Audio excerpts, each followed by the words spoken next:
Klasifikasi kota.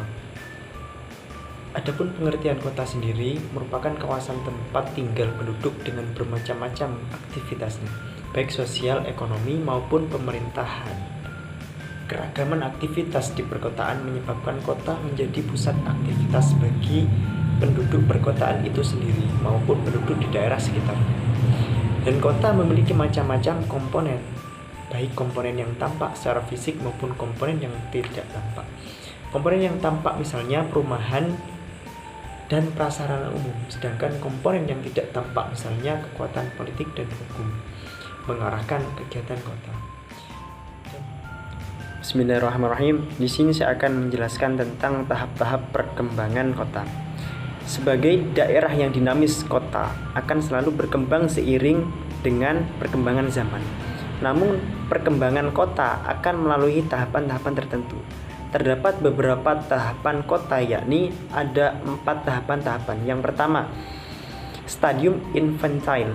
Di dalam stadium ini tidak terlihat adanya batas yang jelas secara antara daerah dan pemukiman perdagangan. Nah, demikian pula antar daerah miskin dan daerah kaya. Batas-batas antara kedua wilayah tersebut masih sulit untuk digambarkan. Toko-toko dan perumahan memiliki toko yang masih menjadi satu juga menjadi ciri stadium ini. Yang kedua yakni stadium juvenile. Di dalam stadium ini terlihat bahwa kelompok perumahan tua sudah mulai terdesak oleh kelompok-kelompok perumahan baru. Selain itu terlihat pula pemisah antara daerah pertokoan dengan daerah perumahan. Yang ketiga yakni stadium mature. Di dalam stadium ini banyak timbul daerah-daerah baru, misalnya daerah industri, perdagangan, perumahan yang sudah mengikuti rencana tertentu. Yang keempat yakni stadium semile. Nah, stadium ini juga stadium kemunduran kota. Hal ini karena pada stadium ini tampak bahwa dalam setiap zona terjadi kemunduran karena kurang adanya pemeliharaan yang dapat disebabkan oleh faktor atau politik. Faktor ekonomi atau politik. Terima kasih. Sekian penjelasan dari saya.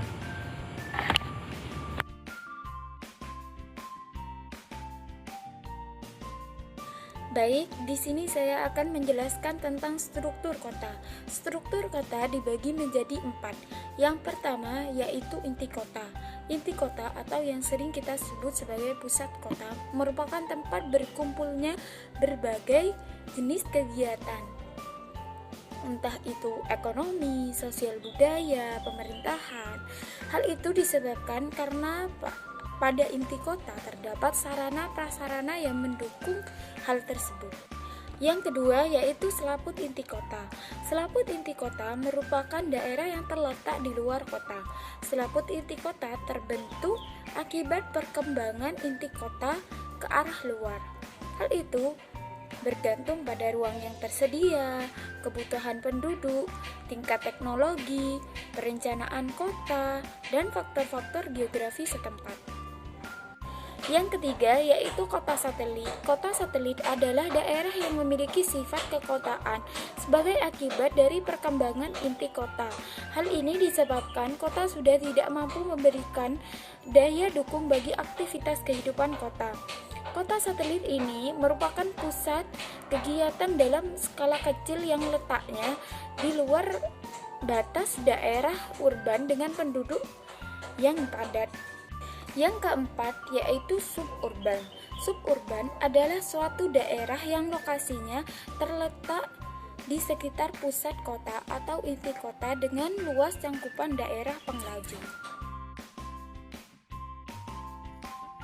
Baik, di sini perkenalkan, nama saya Lutfi Triwardani, NIM T 2018-9012. Di sini saya akan menjelaskan mengenai geografi pedesaan. Nah, geografi pedesaan merupakan salah satu studi ilmu geografi yang termasuk dalam geografi manusia. Geografi pedesaan muncul pada akhir tahun 1960-an yang dianggap lamban karena kurangnya perhatian ilmu geografi akan masalah-masalah sosial ekonomi di perdesaan. Desa sendiri adalah suatu hasil perpaduan antara kegiatan sekelompok manusia dengan lingkungannya. Desa berdasarkan tingkat klasifikasi aktivitasnya terbagi menjadi 3. Yang pertama, desa agraris. Desa agraris tentu berisikan mereka yang bekerja dengan pencaharian utama sebagai petani atau pemilik dan pengelola kebun. Dan yang kedua, desa industri, di mana desa ini mata pencaharian utamanya bekerja di bidang industri, baik itu industri kecil maupun industri besar.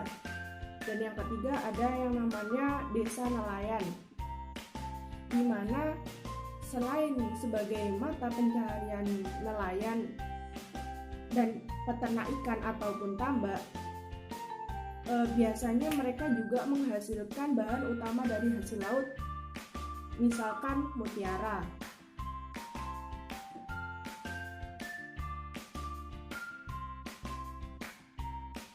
Saya akan menjelaskan tentang ciri-ciri desa berdasarkan perkembangannya. Yang pertama yaitu ada desa swadaya. Desa swadaya merupakan desa yang memiliki potensi khusus yang dikelola dengan baik sehingga bisa membantu perekonomian warga di sana. Ciri-cirinya yaitu desa yang terisolir, penduduk yang jarang, bersifat tertutup, mata pencaharian homogen, hubungan antar manusia di penduduk tersebut sangat erat, sarana dan prasarana yang kurang, dan pengawasan sosial dilakukan oleh keluarga saja. Yang kedua yaitu desa swakarya. Desa swakarya adalah klasifikasi desa peralihan atau transisi antara desa swadaya ke desa swasembada. Ciri-cirinya yaitu kebiasaan atau adat istiadat yang tidak mengikat penuh. Sudah mulai menggunakan teknologi yang canggih, desa swakarya sudah tidak terisolasir lagi, telah memiliki tingkat perekonomian, jalur lalu lintas, dan juga sarana prasarana yang sudah memadai. Yang terakhir yaitu desa swasembada. Desa swasembada adalah desa yang masyarakatnya telah mampu memanfaatkan dan mengembangkan sumber daya alam dan potensinya yang sesuai dengan kegiatan pembangunan regional. Ciri-ciri yang pertama, kebanyakan berlokasi di ibu kota dan kecamatan, penduduk yang sudah padat, tidak terikat lagi dengan adat istiadat, dan telah memiliki fasilitas yang memadai dan juga maju dibandingkan dari warga desa lainnya.